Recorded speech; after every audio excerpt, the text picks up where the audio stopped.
July 19, 1994, Rose Bowl, California, USA. FIFA World Cup final match, Brazil vs Italy. And the match has gone for penalties. Decisive penalty ആയിരുന്നു.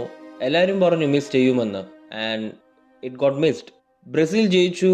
പക്ഷെ ആരും notice ചെയ്യാത്തൊരു കാര്യമുണ്ട്. എന്നാൽ he was standing there. 8 minute ആയിരുന്നു ആ penalty സ്പോട്ടിൽ നിന്നത്. അത് അന്ന് മാത്രമല്ല, പക്ഷേ ആയുഷ്കാലം മുഴുവനും he will live with that. ആ പ്ലെയർ ഒരു ലെജൻഡ് ആയത് കുറേ മോമെൻറ്റ്സ് കാരണമാണ്. പക്ഷേ നമ്മൾ എപ്പോഴും ഓർക്കുന്നത് ആ ഒരൊറ്റ മോമെൻ്റ് ആയിരിക്കും. ഞാൻ പറയാൻ ഉദ്ദേശിച്ചതെന്ന് വെച്ചാൽ we will always talk about the greatness, but we will never talk about the losers. പക്ഷേ ആ പ്ലെയർ അന്നും എന്നും ആ ടാഗ് ലൈൻ മാറ്റാതെ തന്നെ ജീവിച്ചു. തൻ്റെ ഇത്രയും കാലം ഉണ്ടാക്കിയ ലെഗസി അതെല്ലാം ഈ ഒരൊറ്റ മോമെൻറ്റിലെല്ലാം ചുരുങ്ങിപ്പോയി. പക്ഷേ he accepted that and decides to move on.